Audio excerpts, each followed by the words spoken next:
안녕하세요. 건강플러스 TV 홈닥터 이용훈입니다. 안녕하세요. 김민아입니다.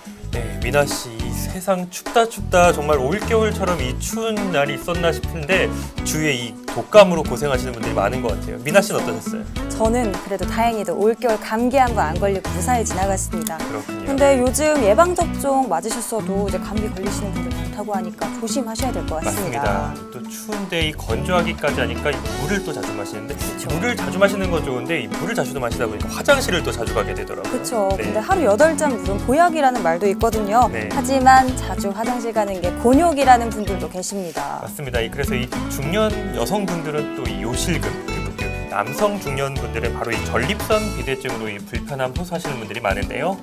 네, 그래서 오늘 건강플러스 TV 홈닥터에서는요, 중년 남성 삶의 질을 좌우한다는 전립선 건강에 대해 알아보려고 하는데요. 도움 말씀 위해서 비뇨기과 전문의 김영훈 과장님 자리하셨습니다. 네, 안녕하세요. 네, 안녕하십니까. 비뇨기과 전문의 김영훈입니다. 네, 이 많은 남성분들이 전립선이 중요하다 이렇게 말들은 하는데 사실 이 중요성이 왜 중요한지는 잘 모르는 것 같아요. 그래서 이 전립선 비대증이 어떤 증상인지 간단하게 설명 좀 먼저 부탁드릴게요. 예, 예전에는 이제 전립선 비대증이다 이렇게 했는데 요즘 이제 한글화 되면서 전립샘 비대증 이렇게 네네. 말하기도 하는데요. 네네.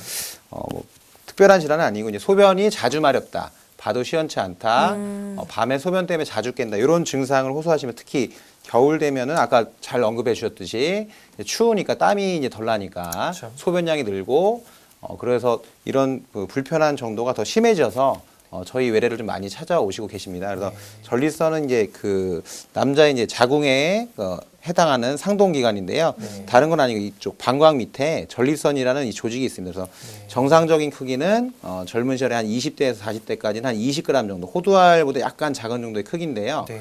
요게 이제 그 노화에서 그리고 이제 남성 호르몬에서 점점 커지면서 급격히 커지는 분들이 있습니다.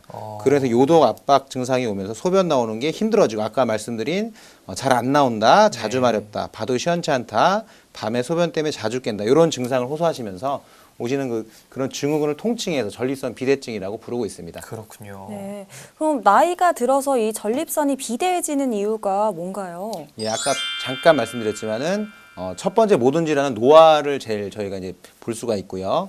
그래서 이제 전립선은 그 처음에는 매우 중요한 게 이제 소변이 나오는 기관일 뿐만 아니라 정액이 나오는, 그리고 정액을 성숙시키고 정액의 활성을 부여하는 그런 아주 중요한 기관입니다. 네. 그런데 이제 이게 남성 호르몬에 의해서 정상적인 크기까지 성장을 한 다음에 중지가 되면 딱 좋은데 네.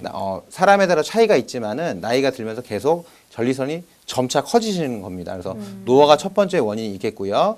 두 번째는 아까도 말씀드렸지만은 고안에서 나오는 남성 호르몬에 의해서 전립선이 커지는데 그 정도가 나이가 들면 이제 남성 호르몬 자체는 줄지만은 실제로 우리 몸에서 이제 그 남성 호르몬이 활성화되는 그런 호르몬 자체는 그러니까 활성화시키는 그 효소 자체는 더 활성화가 올라가면서 점차 갑자기 그러니까 사람에 따라서는 뭐 심한 분은 아까 20g 말씀드린 200g에서 300g까지 커지는 10배 가까이 커지죠. 예, 그런 분들도 있습니다. 네, 그렇군요. 제 주변에서 보니까요, 이 전립선 비대증이 생기면은 뭐 잔뇨감이랄까요, 이렇게 뭐 소변 이렇게 봐도 개운치 않다 이렇게 이런 증상을 호소하시는 분들이 많은데요. 어떤 증상들이 주로 있나요? 네, 그래서 아까 말씀드렸듯이 네. 전립선이 커지다 보니까 출구가 여기서 보시면은 시원하게 이렇게 뚫려 있는데 이쪽은 이게 압박이 돼 있습니다. 그 얘기는 뭐냐면은 방광이 소변이 꽉 찼을 때 이제 우리가 이제 요의를 느끼게 되고 네. 소변을 보고 싶어서 가게 되는데 실제로는 매우 약하게 나오고 방광의 압력이 매우 올라가는 겁니다. 그래서 실제로 소변이 많이 남아서 잔뇨감을 느끼는 분도 있고 그 다음에 이제 소변을 보기는 거의 다 보지만 이 안쪽에 압력이 엄청 올라가면서 힘들게 찔찔찔이라고, 그러니까 끝에서 네. 찔찔찔 나온다 이렇게 표현하시는 분들도 있는데 네. 그런 분들이 있습니다. 그래서 이 전립선 비대증이 이제 연령별 이제 빈도를 보면은 저희는 이제 5, 6, 7, 8이라고 표현을 하는데요. 네. 그래서 이제 간단히 생각하면 50대는 절반, 네. 60대는 한 10분 중에 6분, 70대는 한 7명 정도. 그러니까 나이가 갈수록 남성분들 거의 피할 수 없는 그런 질환입니다. 그래서 아까 말씀하신 그 증상을 대표적인 증상을 말씀드리면은 네. 이렇게 정리를 할 수가 있겠습니다. 그래서 소변이 그러니까 첫 번째로 제일 불편한 게 자주 마렵다. 자주 마렵다 보시고 소변이 잘 안 나오니까 힘을 줘서 보게 된다. 그다음에 약하게 나온다. 아까 말씀드린 찔찔찔 나온다. 그렇게 하시는 분 있고 소변을 봐도 화장실 갔는데 5분 뒤에 또 마려운 거예요. 그런 이제 잔뇨감을 호소하시는 분이 많고 네. 그 다음에 제일 힘들어하시는 게 요겁니다. 요거 야간 핵심이 빈뇨. 야간 빈뇨. 왜냐하면 이제 주간에는 자주 마려면은 가서 이제 해결을 하면은 그 고통에서 벗어날 수가 있지만은 밤에는 반드시 깨서 화장실을 가야 되거든요. 네, 그쵸. 그래서 그 야간 빈뇨 결국에는 가장 이제 핵심적인 증상이 되겠고요. 그 다음에 이제 요거는 이제 방광염이나 이제 다른 이제 과민성 방광 증후군에서 나오는 증상이지만은 요절박이라든가 요실금, 그러니까 급하다라는 거죠. 네.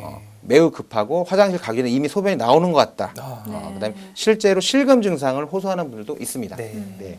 그 중년 남성분들 중에서 자다가 일어나서 소변 보시는 분들, 네. 이 야간 빈뇨에 해당하는 분들도 전립선 비대증 의심해 보시면 좋을 것 아, 같습니다. 지금 말씀하시다 저도 약간 밤에 자주 좀 저도 여잔데도 네, 깜짝 잠깐 한번 의심이 놀랐습니다. 드는데요. 네. 이 소변 보기가 어렵다는 게 주요 증상인데 이게 방광염과는 또 어떤 차이가 있나요? 예, 그래서 그 빈뇨, 네. 그다음에 절박뇨, 요게 이제 핵심 증상인데요. 네. 결국 이제 방광에 뭔가 문제를 느낀다라는 얘기입니다. 그러니까 방광에 자극 증상을 느끼기 때문에 자주 마렵고 또 어떤 분은 통증을 느끼고 어떤 분은 급하다라고 하는데 염증이 특히 이제 그 여성분들은 방광염으로 수시로 이제 그 화장실. 오게 되는데요. 네. 두 질환의 차이는 결국 다르다라고 볼 수는 없습니다. 같은 질환이 약간 다르다라고 보시면 되는데 방광염이 있을 때는 염증뇨라든지 세균뇨, 혈뇨가 동반이 돼 있고 비대증의 경우에는 이러한 염증이 동반되면서 아까 말씀드린 빈뇨라든가 절박뇨가 있을 수가 있고 또 그런 검사상으로 깨끗한데 네. 증상은 동일한 그런 경우에는 구조적인 문제이기 때문에 그 구조를 해결해 주는 거고 그다음에 이제 방광염은 염증 증상이기 때문에 염증을 해결해 주는 항생제라든지 증상 그 조절제를 줘서 조절을 해주면 되는 겁니다. 그래서 단절된 질환이 아니라 같이 겹쳐 있는 그런 질환이라고 생각하시면 되겠습니다. 아, 그러면은 뭐 방광염 때문에 전립선 비대증이 걸릴 수도 있다 이렇게 생각을 해도 되는 건가요? 그러니까 여성분들은 전립선이 없으니까 예, 예. 네네. 방광염 또는 과민성 방광증후군이라는 질환으로 저희가 이렇게 분류를 하고요. 네. 남성분들은 대부분은 전립선이 커지면서 이런 일이 오기 때문에 전립선 비대증이라는 증후군으로 묶어놨는데 실제 증상은 동일하다는 거죠. 그렇군요. 네, 그렇습니다. 아, 이민아 씨 아무래도 이 남성과 관련된 질환이라서 제가 적게 되네요. 네, 그렇죠. 그래도 중년 이상 남성의 흔한 질병이니까 네, 네, 네. 뭐 걸렸다고 걱정을 많이 하실 필요는 없을 것 같은데 치료는 어떻게 이루어지나요?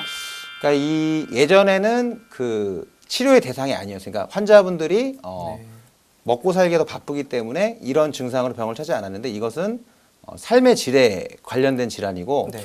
그 처음엔 삶의 질이지만 결과적으로는 처음에는 전립선, 그 다음은 방광, 그 다음은 신장으로 그 점점점 그 네. 악성도가 올라가기 때문에 결과적으로는 삶의 질뿐만 아니라 건강과도 직결된 질환입니다. 그래서 처음에 그러실 때는 첫 번째로 그 저희에게 오셔서 면담을 하시고 네. 그 다음에 첫 번째로는 이제 약물 치료를 이제 시작을 합니다. 생활 습관을 아까 말씀드린 이제 개선을 했는데도 큰 차이가 없다. 네.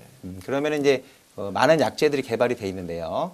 그리고 이제 전립선 밑에 요도 괄약근이라는 그런 중요한 기관이 있는데 그쪽을 이완시킴으로써 소변이 나올 때 그 저항감을 줄임으로써 소변을 좀 더 편안하게 보고 잔뇨를 좀 줄이는 그런 치료가 있고요. 네네. 그다음에 근본적인 치료는 전립선 자체를 이제 작아지게 하는 치료입니다. 그래서 전립선 크게 이제 연령대별로 이제 그 20대에서 40대는 한 20g 정도. 그 다음 연령은 호두알 크기 정도, 그 다음 탁구공, 골프공, 그 다음은 이제 귤 정도로 차차차. 여기 이제 그림상에 보면은 이게 네네. 그 한국인의 전립선 크기를 실제로 평균을 내봤더니 이렇게 되더라라는 건데요. 그래서 그 크기를 줄이는 게 중요한데 아까 말씀드린 식습관뿐만 아니라 남성 호르몬 차단제 계통의 약이 있습니다. 네. 그래서 그 두 가지를 30g 이상 되는 분들을 병행을 하시면 상당한 효과가 있습니다. 그렇군요. 네. 그럼 이렇게 뭐 약물 치료라던가 외에도 이런 수술로 이런 치료를 하는 방법도 있을까요? 네. 그래서 일단 저는 아까 말씀드린 첫 번째 생활 습관 개선을 했을 때 효과가 있다면 그렇게 보고요. 네네. 하지만 대부분은 거기서 만족을 할 수가 없습니다. 왜냐하면 네. 이미 나빠진 상태에서 이제 그 저희를 찾는 비뇨의학과를 찾는 분들이 많기 때문에 그럼 첫 번째로 약물로 한 달에서 두 달 정도 또는 장기적으로 가는데 네네. 급격히 커지는 분들에 있어서는 수술적인 치료가 훨씬 더 긍정적이고 네. 근본적인 치료가 될 수가 있습니다. 왜냐하면 이제 주로 오셔서 이제 하시는 그럼 나보고는 이 약을 평생 먹으라는 거냐라고 이제 따지시듯이 호소하시는 분들이 많아요. 왜냐하면 고령인 분들은 기본적으로 고혈압, 당뇨라든가 이제 약제가 많으시니까. 그래서 이제 수술 치료는 예전에 이제 경료도 전립선 절제술에서 그 전기 소작기, 그러니까 그 전립선을 네네. 전기 칼로 깎아내는 수술이죠. 그래서 네. 상당히 우수한 수술입니다. 그래서 이 수술이 나오면서 전립선 비대증 치료 획기적이 되는데 기존 수술법은 이제 안쪽에서 바깥쪽으로 깎아내듯이. 근데 이제 그 조직을 말 그대로 깎아내고 지혈을 하기 때문에 네네. 그 수술이 끝나고 난 다음에 이제 저희는 이제 소변줄을 이제 거치를 해서 그 안쪽에 이제 안정될 때까지 유지를 해야 되는데요. 그 기간이 3일에서 5일 정도, 긴 기간에는 한 7일 정도 갖고 있어야 되기 때문에 상당히 환자분 불편하고, 불편하겠네요. 네. 그다음에 이제 수술 이후에 퇴원하시고 나서도 재출혈로 입원을 하시거나 염증이 생기는 지혈이 잘안 확률이 돼서. 높았습니다. 근데 이제 제가 이제 오늘 또 설명드리는 홀랩이라는 수술은 이제 홀뮴 레이저라는 수술법인데 파장이 그러니까 그 고열이 주변에 가는 범위가 적고 그다음에 요거는 반대로 안쪽에서 바깥쪽으로 그러니까 그 전립선에서 보면은 바깥쪽에 이제 딱딱한 거의 자라지 않는 조직이 있고 안쪽에 빨리 자라는 선종 조직이 있습니다. 그래서 그 선종 조직과 그 딱딱한 조직의 사이를 레이저로 박리해서 네네. 안쪽으로 이렇게 쭉 크게 그러니까 기존 수술법보다 훨씬 더 많은 부위를 단시간 내에 제거를 하니까 추후에 재발률도 낮아지고 효과도 좀 더 크다.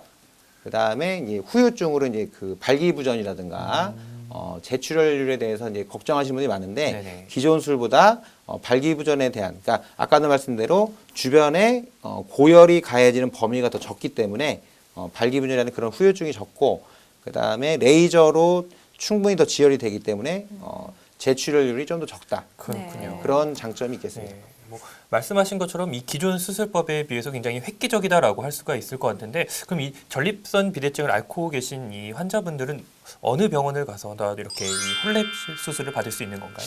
예, 일단은 이 기존 수술법은 거의 모든 그 종합병원급이나 요즘 최근에는 개인 비뇨기과에서 합니다. 네. 대학병원에도 하고요. 네. 매우 보편화되어 있는 수술법인데 네네.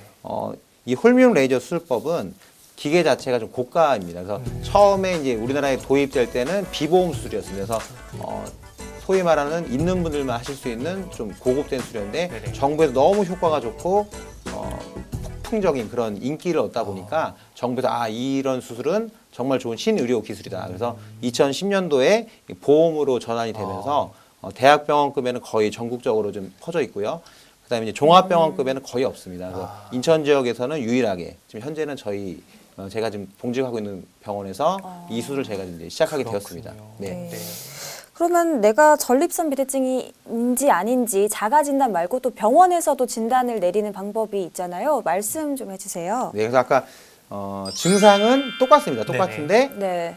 결국에는 핵심은 그 비뇨기과의 꽃은 전립선이라고 이제 저희가 얘기를 하는데 네. 제 개인적인 생각은 전립선은 꽃이지만 진짜 근본적인 꽃은 방광입니다. 방광. 그래서 이제 방광 쪽에 문제가 생겨서 이런 재반 증상들이 생기는데 대부분의 남자는 전립선 쪽에 문제, 비대증이 생기면서 그런 문제가 생기니까 전립선을 해결을 해주는 거거든요. 그렇군요. 근데 이제 증상은 똑같지만 전립선은 정상 크기보다 더 네. 작은 분들도 있고 네. 그렇기 때문에 이제 아까도 말했듯이 구조와 기능 이 두 가지를 평가하는 간단한 검사가 두 가지가 있습니다. 그래서 요속도 잔여 검사라고 해서 네네. 소변을 한 2시간 정도 좀 참고 오셔서 네. 저한테 이제 얘기를 해주시면은 소변을 어느 정도 속도로 보는지 요속을. 양은 좀 얼만큼 보시는지 끝나고 나서 방광이 실제로 잔여가 얼마나 나면 저희 제보입니다. 그러면 그 환자분의 배뇨 기능을 짧은 시간 안에 아주 진단할 정확하게 그렇죠. 판단할 수가 있고 그런 기능 검사가 첫 번째 중요하고요. 네. 그 다음에 이분이 정말 수술적인 치료가 더 좋은 치료인가 아니면 약물 치료가 좋은지를 알려면 그 전립선 초음파라고 해서 저희가 이제 제가 직접 이제 학문적으로 이제 초음파를 넣으면은 네. 전립선 크기를 정확하게 네. 제대로 잴 수가 있어요. 심지어는 암도 진행이 된 분은 발견을 초음파로 발견을 할 수가 있습니다. 네. 그래서 이 두 가지 검사가 가장 기본적인 검사가 되겠습니다. 그렇군요. 네.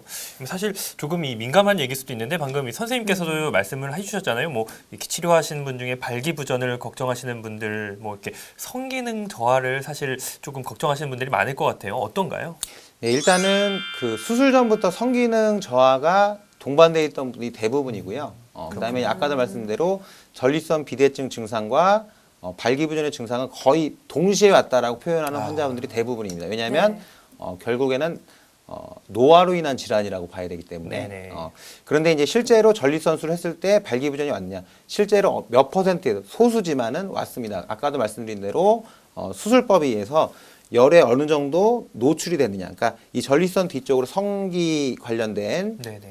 혈관과 신경, 그다음에 그뿐만 아니라 배뇨에 관련된 신경과 그 혈관이 근처로 주행 방향이 거의 동일합니다. 그렇기 때문에 수술하면서 그쪽으로 열이 노출이 많이 되면은 네네. 그로 인해서 발기부전이 퍼센트는 작지만 올 수가 있습니다. 아, 그래서 이제 그렇군요. 기존 수술법이 참 좋은 수술법인데 환자분이 많이 꺼려했던 이유가 아까 말씀드린 입원 기간이 길고 네. 네, 수술 후에 후유증이 너무 심하니까 네네. 그다음에 이제 발기부전 때문에 그 전혀 나는 절대 죽으면 좋지 안 하겠다 네. 그렇게까지 하시는 분들이 많았는데 이제 홀미움 레이저는 그러한 그 부작용이 있어 퍼센테지가 더 낮고 네. 말씀드린 대로 열의 노출 정도가 훨씬 적습니다. 그래서 발기부전이 이 수술로 인해서 오는 확률은 거의 없다라고 보셔도 무방하겠습니다. 그렇군요. 네. 제가 궁금한 점이 있는데요. 네네. 그 건강보조제처럼 요즘은 예방을 위해서 섭취하시는 분들도 있잖아요. 네네. 그 시중에 나와 있는 그런 전립선에 도움되는 보조제들 그거 먹으면 실제로 예방에 효과가 좀 네, 실제로 많나요? 처음에 오시는 분들이 저에게 그 질문을 제일 먼저 합니다. 아, 그렇군요. 왜냐하면 워낙 그 홍보가 잘 돼 있기 때문에 네. 실제로는 효과가 있습니다. 이거는 이제 뭐 홍보라든가 뭐 그런 게 아니라 실제로 네. 효과가 있고 네. 근데 이제 말씀드리고 싶은 거는 초기 증상. 음. 그런 증상이 시작되기 시작한 초기에 뭐 40대 초반이라든가 네. 50대 초반에 그런 분들은 그런 약을 먹었을 때 상당한 효과가 있습니다. 실제로 네. 있고요. 아, 네. 근데 하지만 어느 정도 진행된 분들은 그 약제만으로는 약하다라는 거죠.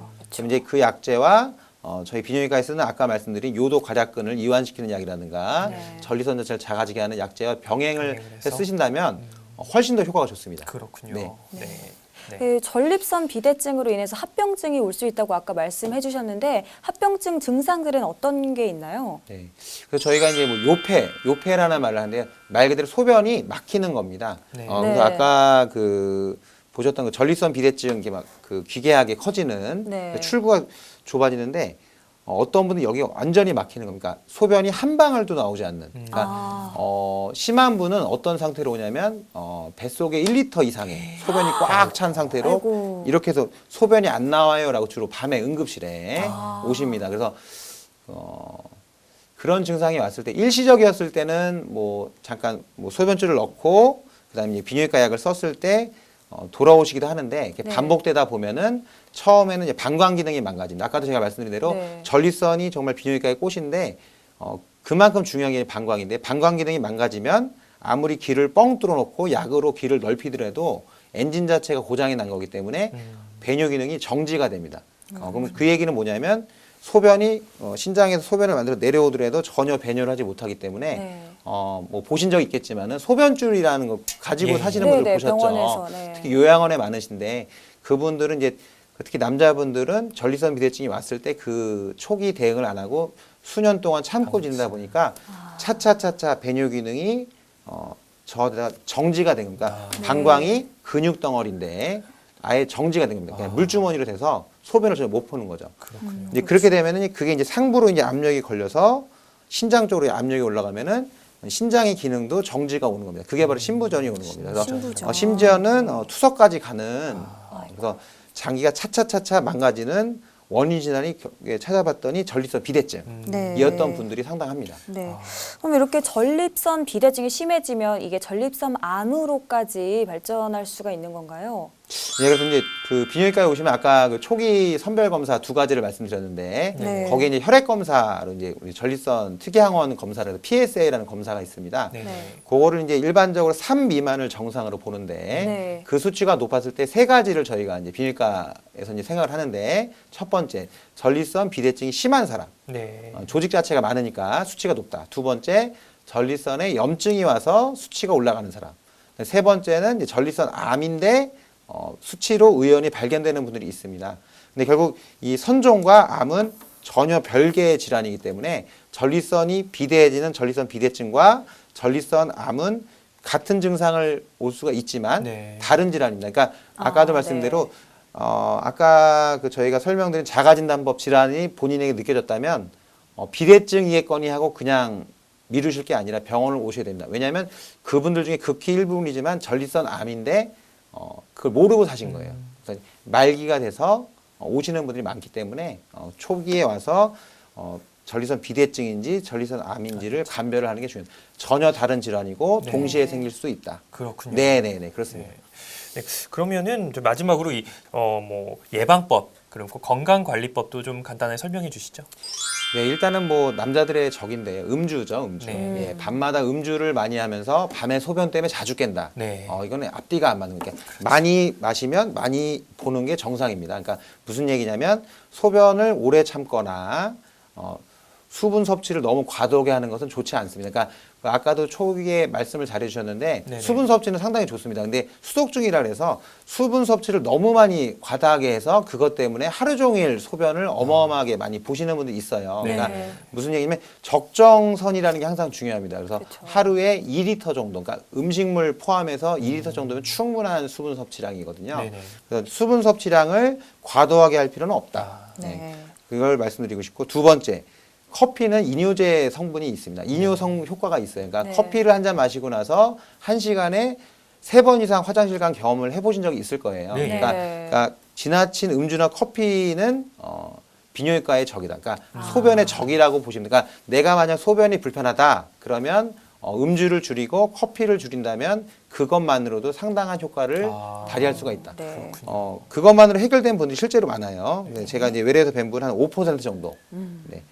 그 다음에 아까 말씀드린 식습관, 고기류를 좀 줄이고 토마토, 그 다음에 아까 말씀드린 마늘. 네. 그 다음에 굴이 또 좋아요. 남자는 특히 굴이요. 굴이 굴, 좋습니다. 네. 좀 그렇지만 카사노바가 굴을 즐겨야겠다는 네. 말이 바다의 우유 이게 굴. 농담에 네. 실제로 좋습니다. 그렇습니다. 네. 그리고 그러한 그 식습관과 운동 습관, 그 다음에 이제 비만은 전립선 비대증만 아니라 모든 질환과 연관이 있습니다. 그렇죠. 그래서 그렇죠. 비만을 없애는 것은 상당한 건강에 도움이 된다. 그렇게 말씀드릴 수 있겠습니다. 네, 정말 이 말씀하신 뭐 비만이라든지 음주 꼭 이렇게 정말 이 전립선 비대증뿐만 아니라 만병의 근원이라고 하잖아요. 네, 좀 줄이는 게 좋을 것 같습니다.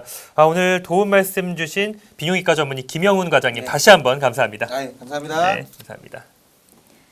네, 중년 여성들이 갱년기를 잘 넘기고 건강에 조심해야 한다고 하는데 이 남성 갱년기도 마찬가지인 것 같습니다. 맞습니다. 여성처럼 확실한 표징이 없다 뿐이지 그렇죠. 여성 갱년기처럼 의학적으로 진단이 가능하고 또 처방이 가능한 분명한 신체 변화라고 합니다. 제가 남성이라서 드리는 말씀이 아니라 우리 대한민국 중년 남성들 직장에서 눈치 보랴, 또 가정에서는 뭐 자녀 진학 문제, 뭐 결혼 문제 그리고 또 노후 대비까지 정말 이 신경 쓸 일이 많잖아요. 그쵸. 그런 이런 이 스트레스가 결국엔 이 신체적 변화로 오는데 이런 이 스트레스를 정신적 그리고 뭐 환경적 요인으로만 치부하다 보니까요. 네, 많이 안타까운 것 같아요. 네. 40, 50대 중년 남성이 겪는 기력 저하, 우울증, 성욕 감소 등 신체적 변화의 대부분은요, 실제로 남성 갱년기의 대표 증상이라고 합니다. 네, 맞습니다. 만약 내 몸이 예전 같지 않다 느끼시는 분은요, 혹시 내가 갱년기는 아닌지 자신을 좀 더 살피는 것이 필요할 것 같습니다. 네, 그럼 건강 플러스 TV 홈닥터 저희가 준비한 소식은 여기까지고요. 네, 이만 인사드리겠습니다. 고맙습니다.